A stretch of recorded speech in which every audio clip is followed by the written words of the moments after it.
सह वीर्यं करवावहै तेजस्विनावधीतमस्तु मा विद्विषावहै। ओम शांति शांति शांति।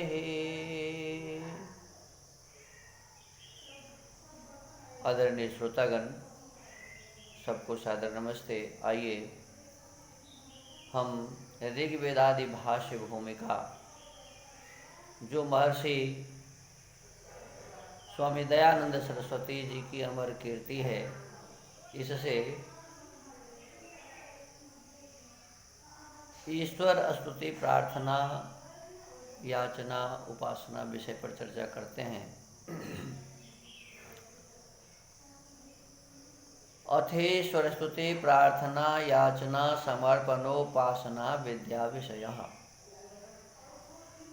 स्तुति विषयस्तु यो भूतं च इत्यारभ्योक्तो वक्ष्यते च अथेदानीं प्रार्थना विषय उच्यते।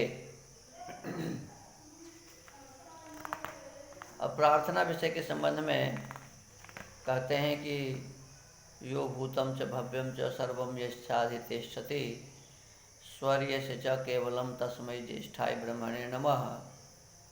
इस और ऐसे ही अन्य मंत्रों से उस परमेश्वर की प्रार्थना, उपासना, उनकी स्तुति आदि करते हैं। इस संबंध में स्वामी विद्यानंद सरस्वती जी इस पर कुछ लिखते हैं अपने भूमिका भास्कर ग्रंथ में। आइए हम थोड़ा सा चर्चा करते हैं। कहते हैं, भक्ति शब्द भज सेवायाम धातु से निष्पन्न होता है। व्याकरण में भज एक धातु है जिसका अर्थ होता है सेवा करना। तो कहते हैं इस भज धातु से, जिसका अर्थ सेवा करना है, इसी धातु से भक्ति शब्द बनता है। कहते हैं सेवा के लिए दो तत्वों का होना अनिवार्य है। भक्ति का मतलब सेवा करना। तो कहते हैं सेवा हम किसी का कैसे कर सकते हैं? तो कहते हैं भक्ति वह कर सकता है, सेवा वह कर सकता है जहाँ दो हो। कहते हैं एक तो सेवक होगा जो सेवा करेगा, और दूसरा सेव्य होगा जिसकी सेवा होगी। एक सेवा करने वाला और दूसरा जिसकी सेवा की जाएगी। तो भक्ति करने के लिए ये दो का होना जरूरी है, सेवक और सेव्य। सेवक अर्थात सेवा करने वाला, सेव्य अर्थात जिसकी सेवा की जाती है। तो भक्ति के लिए अनिवार्य है सेवक और सेव्य, ये दो तत्व जरूरी हैं। फिर कहते हैं यदि कोई भक्त है, भक्ति करने वाला भक्त कहता है। तो भक्ति कब होगी? जब भक्त होगा और भगवान होगा। भक्त ही भगवान की भक्ति करेगा। तो कहते हैं भक्ति के लिए भक्त भी चाहिए और भगवान भी चाहिए। परमात्मा की उपासना करने के लिए उपासक भी चाहिए और परमात्मा भी चाहिए, उपास्य देव भी चाहिए। तो उपासक और उपास्य ये दोनों होंगे तभी परमात्मा की उपासना हो सकती है। ऐसे ही जो कोई प्रार्थना करता है तो प्रार्थना करने वाला है, प्रार्थना करने के लिए प्रार्थना करने वाला चाहिए जिसको प्रार्थयिता कहते हैं, और जिसकी हम प्रार्थना करते हैं वो प्रार्थनीय चाहिए। तो इसकी आवश्यकता है। जैसे ही हम भक्ति करना चाहेंगे, किसी से कुछ मांगना चाहेंगे, तो याचना करने के लिए याचक चाहिए, और हम जिससे याचना करेंगे वो माने दाता भी चाहिए। तो याचना करने के लिए याचक और दाता, प्रार्थना करने के लिए प्रार्थयिता और प्रार्थनीय, उपासना करने के लिए उपासक और उपास्य देव, भक्ति करने के लिए भक्त और भगवान, और सेवा करने के लिए सेवक और सेव्य। इन दोनों की आवश्यकता है, बिना इसके भक्ति संभव नहीं है। परंतु अद्वैतवाद में एक ही तत्व माना जाता है। भक्ति करते हैं लोग, लेकिन जहाँ अद्वैतवाद की चर्चा होती है, जिसे आज वर्तमान समय में सनातन धर्म के नाम से लोग जानते हैं, तो उसमें एक भक्त है जो अद्वैतवादी। अद्वैत का मतलब होता है दूसरा नहीं, केवल ईश्वर ही है, उसके अलावा और कुछ भी नहीं है।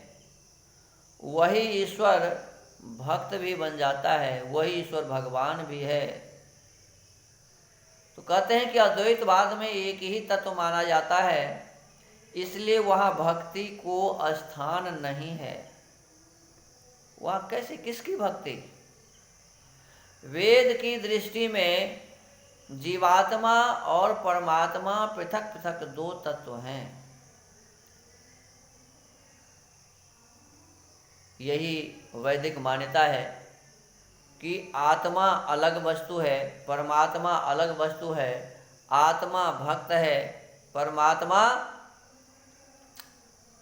भगवान है। भक्त है और भगवान है तभी भक्ति होगी। तो वैदिक दृष्टिकोण से भक्त और भगवान, आत्मा और परमात्मा, ये अलग अलग दो तत्व हैं। जीवात्मा सेवक है, माने हम जीवात्मा सेवक हैं, तो परमात्मा सेव्य है। जीवात्मा भक्त है, तो परमात्मा उपासक है। जीवात्मा भक्त और उपासक है, हम उपासक हैं, और परमात्मा भगवान हैं और उपासनीय है, उपास्य है। तभी भक्ति हो सकती है, अन्यथा नहीं। जीवात्मा सेवक है तो परमात्मा सेव्य है। तो इसी प्रकार जीवात्मा याचक और परमात्मा प्रार्थयिता है, दाता और प्रार्थनीय है। जीवात्मा स्वयं को परमात्मा में समर्पित करता है। एक समर्पण करने वाला और हम जिसमें समर्पण होंगे, तो कहते हैं हम जीवात्मा अपने आप को परमात्मा में समर्पित करते हैं।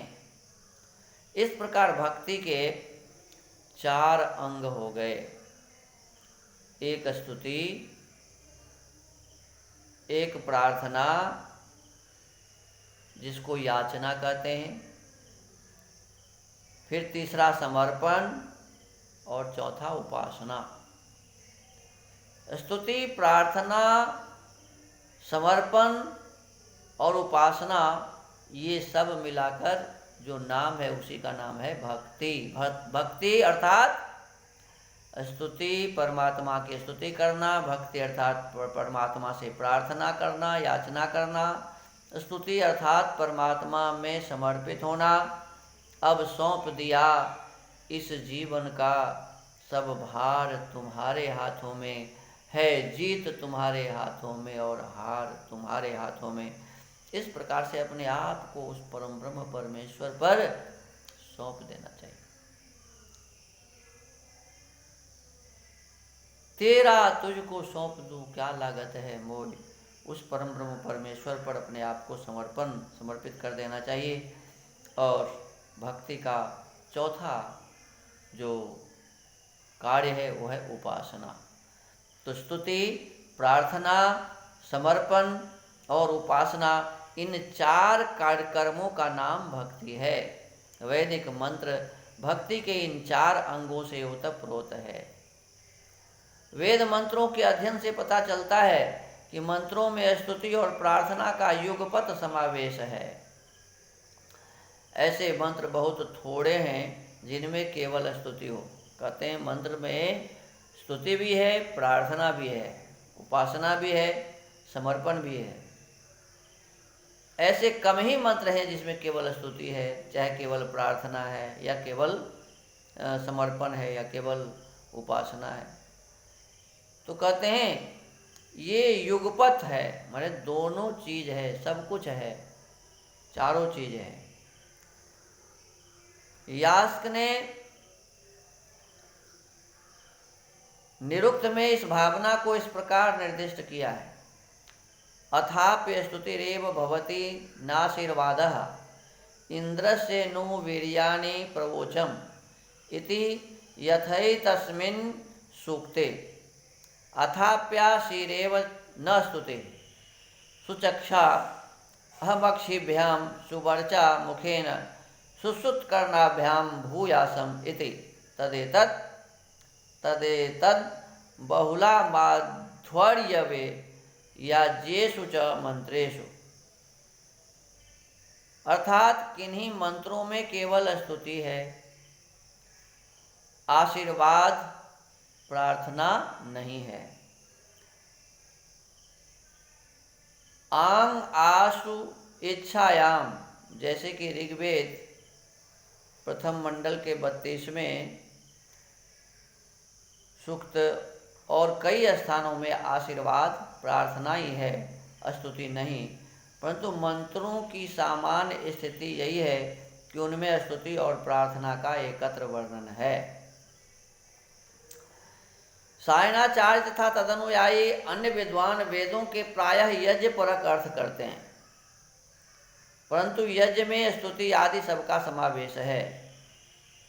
यज्ञ परक अर्थों में भाव्यमान देव की पूजा की जाती है, अर्थात उसके गुणों का वर्णन किया जाता है, उसकी स्तुति की जाती है तथा उससे अभीष्ट पदार्थों की प्रार्थना और याचना की जाती है। यज्ञ में उस भाव्यमान देव का आह्वान किया जाता है, उसका सानिध्य प्राप्त किया जाता है, यही उपासना है। उपासना का अर्थ है अपने अभीष्ट देवता के समीप बैठना। हम जिसको चाहते हैं, जो हमारा अभीष्ट है, जो हमारा लक्ष्य है,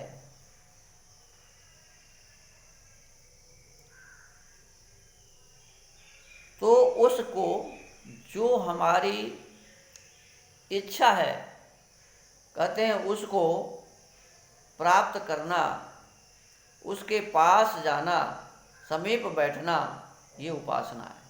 समीप बैठने को ही संगति या सत्संग कहते हैं। यज्ञ संगति करने, इसी प्रकार यज्ञ में समर्पण भी किया जाता है। यह समर्पण है भगवान के प्रति अपनी वस्तुओं का समर्पण, अपने शरीर का, अपने मन तथा इंद्रियों का और अंत में अपने आत्मा का समर्पण।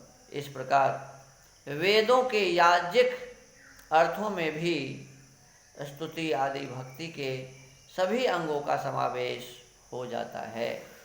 शास्त्र में स्तुति का अर्थ लोक में प्रचलित अर्थ से भिन्न है। वस्तुतः दोषेषु गुणारोपण मसूया, दोषों में गुणों को आरोपित करना असूया है।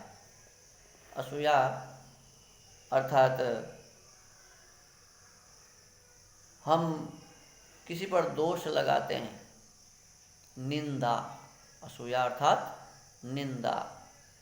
तो कहते हैं जिसमें गुण है, जिसमें दोष है, दोषेषु, दोष में गुणारोपणम असूया, दोषों में जिसमें कोई दोष है और हम कह दें कि ये तो बहुत अच्छे व्यक्ति हैं, है गलत, है खराब, हम कह दें ये तो बहुत अच्छे, आप तो बहुत अच्छे हैं, तो इसका मतलब है हम दोष में गुण का आरोपण कर रहे हैं, तो इसी का मतलब है निंदा।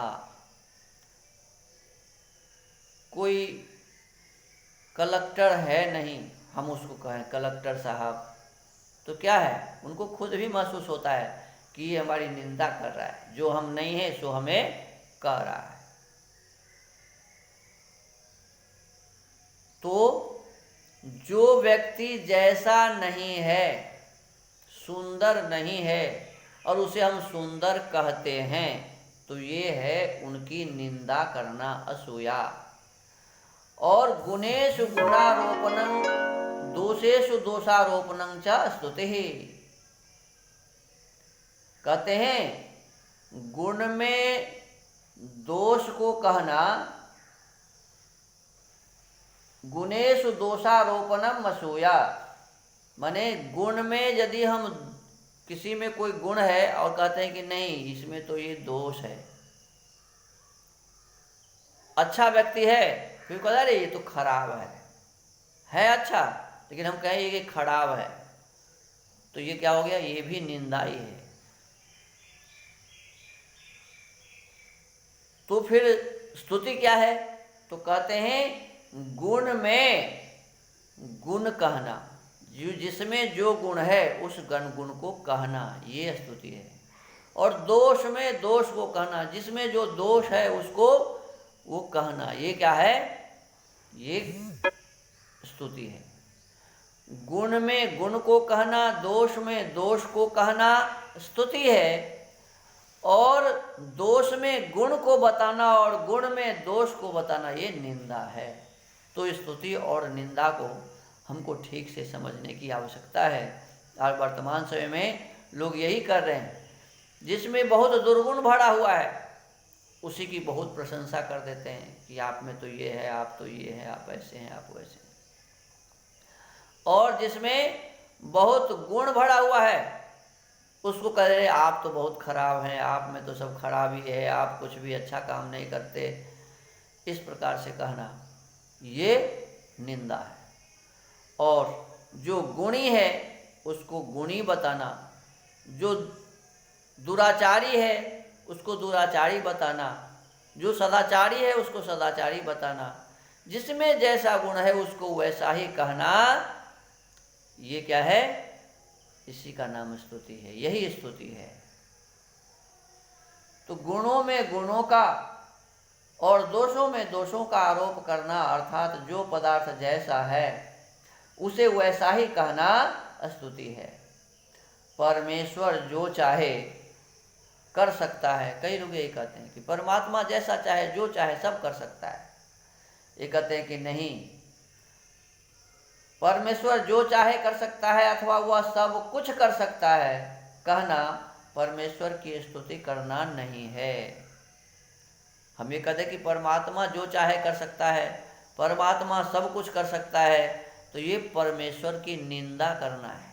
क्यों कि परमात्मा जो चाहे नहीं कर सकता, परमात्मा सब कुछ नहीं कर सकता। परमात्मा क्या करता है, कहते हैं परमेश्वर अपने गुण कर्म स्वभाव के अनुसार, परमेश्वर का जैसा गुण है, परमेश्वर का जैसा स्वभाव है, अपने गुण और कर्म के अनुसार, गुण और कर्म स्वभाव के अनुसार अपने सब काम बिना किसी की सहायता के कर सकता है। यह कहना परमेश्वर की स्तुति करना है। परमात्मा संसार को बनाता है, सूर्य चंद्र पृथ्वी आदि सब बनाते हैं, तो परमात्मा को इस सृष्टि का सृष्टा कहेंगे, ये उनकी स्तुति है। लेकिन परमात्मा को हम कह दें कि परमात्मा आप तो हमें भोजन बना के खिलाने वाले हैं, तो ये परमात्मा की स्तुति नहीं होगी, परमात्मा की निंदा होगी। परमात्मा सबको खिलाते हैं और हम कहेंगे परमात्मा आप तो भोजन करने वाले हैं, तो परमात्मा की निंदा होगी। परमात्मा सबको देता है और हम कहेंगे परमात्मा आप तो लोगों से भिक्षा मांगते हैं, तो ये परमात्मा की निंदा है। आज लोग यही करवा रहे हैं। हम जिन्हें परमात्मा कहते हैं उन्हीं का स्वरूप बनाकर और गांव गांव घुमाकर उस परमात्मा से भिक्षा मंगवाया जा रहा है। प्रत्येक मंदिर में पुजारी क्या कहते हैं? प्रत्येक मंदिर में पुजारी कहते हैं, अरे परमात्मा का वस्त्र फट गया है, परमात्मा को वस्त्र देना है, इसीलिए आप लोग परमात्मा को दीजिए। तो परमात्मा माने इतने गरीब हैं परमात्मा, जो उनके वस्त्र फट गए हैं, और उनको वस्त्र कोई भक्त देगा तब वो वस्त्र पहनेंगे। तो इस प्रकार से ये परमात्मा की स्तुति करना नहीं है, ये कर्म परमात्मा की निंदा करना कहलाता है। इस प्रकार परमेश्वर के गुणों का चिंतन अपितु परमेश्वर अपने गुण कर्म स्वभाव के अनुसार अपने सब काम बिना किसी की सहायता के कर सकता है, कहना ही उसकी स्तुति करना है। इस प्रकार परमेश्वर के गुणों का चिंतन व स्तवन करना स्तुति है। स्तुति 3 प्रकार से की जाती है। एक है मानसिक ध्यान व जप द्वारा। अपने आसन लगाकर बैठ जाते हैं और बिल्कुल ध्यान मग्न होकर मन में उस परम ब्रह्म परमेश्वर के गुणों का चिंतन करते हैं। यह है मानसिक ध्यान। आत्मा में ही, मन में ही जप करते हैं, मुख से नहीं बोलते। और परमात्मा सच्चिदानंद है, परमात्मा का मुख्य नाम ओम है, तो हम मन में ही ओम, मन में बोल के नहीं, मन में ओम का मन ही मन उच्चारण, और उस ओम का अर्थ, हे प्रभु आप तो सत्य चित्त आनंद स्वरूप हैं, प्रभु हमें भी आनंद से ओतप्रोत कर दीजिए, हमें भी आप अपना आनंद प्राप्त कराइए।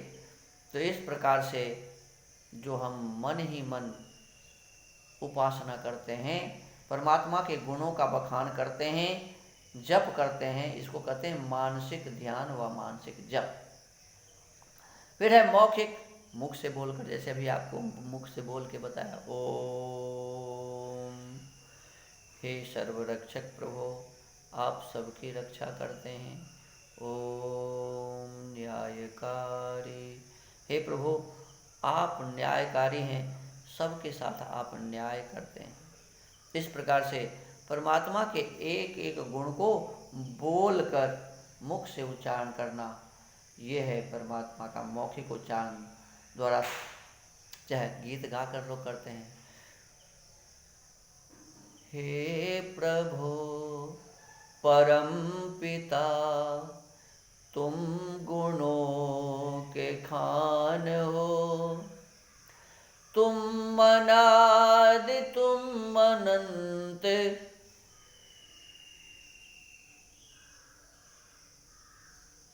हे प्रभु परम पिता तुम गुणों के खान हो, तुम अनादि तुम अनंत तुम जगत महान हो। तो परमपिता परमात्मा के गुणों को गीत के माध्यम से भी गाना, और इस जीवन को अमर बनाने के लिए, अपने आप को अमर बनाने के लिए उत्तम स्तुति वह है जो उपासक को अमरता के पथ का पथिक बना देता है। अष्टांग योग आदि के माध्यम से एक एक विषय वस्तु को समझकर, जानकर, इस सांसारिक लौकिक पदार्थों के माध्यम से उस मोक्ष की प्राप्ति करने की जो बात है, ये है उत्तम भक्ति, यह है उत्तम स्तुति, यह है परमात्मा की उत्तम उपासना। सगुण और निर्गुण भेद से स्तुति 2 प्रकार की है। जो गुण परमेश्वर में है उनसे युक्त मानकर उसकी स्तुति करना सगुण स्तुति है। जैसे एषो ह देवः प्रदिशोनु सर्वाः पूर्वोह जातः सऊ गर्भे अंतः, निश्चय ही वह परमात्मा सब दिशाओं में व्याप्त और प्रसिद्ध है। जब हम यह कहते हैं हे प्रभु आप तो सब जगह विद्यमान हैं, सभी दिशाओं में आप ही व्याप्त हैं और आप प्रसिद्ध हैं, इसी का नाम है हिरण्यगर्भ। कहते हैं उसी परमात्मा में सब कुछ है, वही हिरण्यगर्भ है। सौदाधार पृथ्वी द्यामुते माम, उसी ने पृथ्वी को, अंतरिक्ष को, इस द्योलोक आदि को धारण किया हुआ है। धामानि वेद भुवनानि विश्वा, वह सब लोक लोकांतरों को जानने वाला है। धामानि वेद, वह सबको जानने वाला है। इसी प्रकार एष सर्वेश्वर एष सर्वज्ञ एषोऽन्तर्याम्येष योनिः सर्वस्य प्रभवाप्ययो ही भूतानाम, ये मांडूक्य उपनिषद का वचन है। कहते हैं वह परमात्मा सर्वेश्वर है, सबका ईश्वर है, सर्वज्ञ है, सब कुछ जानने वाला है, और सर्वांतर्यामी है, सबके अंदर के बातों को भी वो जानता है। वह सबका ठिकाना सब उसी के आधार पर रहता है, इसीलिए सबका ठिकाना और सब भूतों की उत्पत्ति एवं लय का आधार है। संसार में जितने भी जीव हैं, जंतु हैं, पदार्थ हैं, भूत का मतलब सब पदार्थ, तो इन सब का जो आधार है, जिसमें सब जन्म लेता है और जिसमें सब लय को प्राप्त हो जाता है, ये सब का आधार वही है। जो गुण परमेश्वर में नहीं है उनसे पृथक मानकर उसकी स्तुति करना निर्गुण स्तुति है। जो गुण परमेश्वर में है, जैसे अभी बताया सौदाधार पृथ्वीम द्यामुते माम धामानि वेद भुवनानि विश्वा एष सर्वेश्वर एष सर्वज्ञ एषोऽन्तर्याम्येष विश्वा मेष योनि सर्वस्य प्रभवाप्ययो ही भूतानाम। तो ये जो है एषो ह देवः प्रदिशो नु सर्वाः पूर्वो ह जाता सौ गर्भे अंतः, माने ये सब परमात्मा के गुण उनमें है, इसीलिए इसको सगुण उपासना करते हैं। और कहते हैं जो गुण परमेश्वर में नहीं है उनसे पृथक मानकर उसकी स्तुति करना निर्गुण स्तुति है। जैसे तदक्षर मकाय मब्रन मस्नाविरम स्थूल महनस्व मलौहित मगंध मरस मचक्षु मचक्षुक मश्रोत्र ममुख मच्छाय मनाकाशम, अर्थात वह ब्रह्म अविनाशी, माने वह नाश होने वाला नहीं है। अकाम, वह किसी भी प्रकार की कामना परमेश्वर की नहीं है। अब्रन, परमात्मा को कोई घाव घूस नहीं होता। असनाविरम, वह परमात्मा किसी नस नाड़ियों से युक्त नहीं है, शरीर वाला नहीं है। अस्थूल, परमात्मा ये मोटा मोटी जो हम देख रहे हैं स्थूल पदार्थ ऐसा नहीं है। और कहते हैं कि न ह्रस्व, वह ह्रस्व नहीं है, न दीर्घ, वह दीर्घ नहीं है, न रंग वाला है, न गंध वाला है, न रस वाला है, न चक्षु वाला है, न श्रोत्र वाला है, न मुख वाला है। इनसे वो रहित है, बिना छाया वाला है।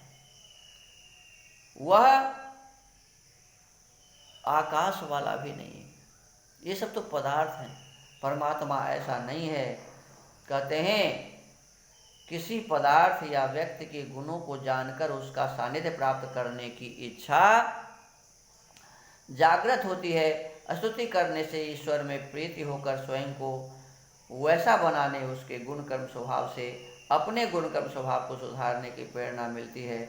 मनुष्य के किसी भी कर्म, कायिक, वाचिक, मानसिक का संस्कार उसके आत्मा पर पड़े बिना नहीं रहता। शास्त्रों में जहाँ भद्रं करने भी शृणुयाम देवा भद्रं पश्येमाक्षभिः, कानों से भद्र सुनने और आँखों से भद्र देखने का आदेश है, वहाँ वाचं वदतु भद्रया, वाणी से भी भद्र बोलने की प्रेरणा की गई है।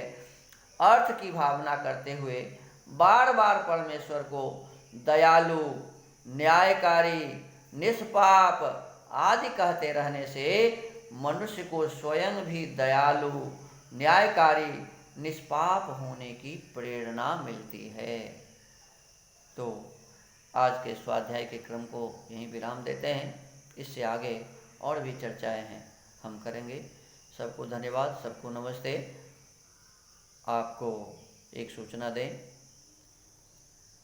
आर्ष गुरुकुल दयानंद वाणी जो दयानंद जन कल्याण आश्रम ट्रस्ट के अंतर्गत बिहार राज्य के मधुबनी जिले के जरेल ग्राम में, जो बेनीपट्टी प्रखंड और अनुमंडल के अंतर्गत है, 25 वर्षों से चल रहा है। और पिछले समय इस गुरुकुल का उत्सव होना था, 25वां वार्षिकोत्सव रजत जयंती समारोह के रूप में, जिसकी तैयारी काफ़ी पहले से हो रही थी, परंतु ये कोरोना महामारी के कारण वो नहीं हो पाया। हम लोग इंतज़ार कर रहे थे कि हो सकता है ये धीरे धीरे समय अच्छा हो जाएगा और फिर हम इसको कर लेंगे, लेकिन दुर्भाग्य से अभी तक संपूर्ण रूप से लॉकडाउन भी ख़त्म नहीं हुआ। धीरे धीरे हम उसके तरफ में बढ़ रहे हैं और गुरुकुल के जो रजत जयंती समारोह हैं, ये अपने आप 2-4-10 आदमी को लेकर के कर लेने का कोई महत्व नहीं होगा। इसलिए हम सब अब ये निर्णय किए हैं। अब तो बरसात भी आ गई है और बरसात में ये सब करना उचित भी नहीं है। लॉकडाउन भी ख़त्म नहीं हुआ है और बरसात भी, वर्षा का मौसम है, तो इस समय तो संभव नहीं है। अब धीरे धीरे जाड़े का मौसम आ जाएगा, तो पता नहीं कि तब तक लॉकडाउन ख़त्म होगा भी या नहीं। तो हम लोगों ने ये निश्चय किया है कि हमारा जो अगला वार्षिकोत्सव होगा, 26वां वार्षिकोत्सव, तो हम उसी समय इसको भी मनाने का प्रयास करेंगे। तब तक प्रभु की कृपा होगी, वातावरण सुंदर बन जाएगा। और आप लोगों से प्रार्थना है कि अपनी कृपा दृष्टि अपने इस गुरुकुल पर बनाए रखें। इस लॉकडाउन में गुरुकुल से कहीं भी बाहर जाना नहीं हो पा रहा है और हमारे ब्रह्मचारी यहाँ अध्ययन कर रहे हैं। सब प्रकार की व्यवस्था हो रही है। गौशाला भी गुरुकुल में है, छोटी बड़ी 11-12 गाय भी यहाँ गायें भी हैं, तो उनकी भी सेवा करनी होती है। बच्चे भी 14-15 हैं, तो उनकी भी सभी बातें होती है। हम कुछ शिक्षकगण भी हैं, व्यवस्था पका दी, तो सब 4 जन हैं, तो सब मिला करके व्यवस्था काफ़ी करनी होती है। तो आप सबसे मेरा निवेदन है कि अपने इस आर्ष गुरुकुल दयानंद वाणी का ध्यान रखें और हमें सब प्रकार का आशीर्वाद आप देते रहें, जिससे यह सुंदर कार्य, वेद प्रचार का कार्य आगे बढ़ता रहे। इन शब्दों के साथ सबको नमस्ते। ओम।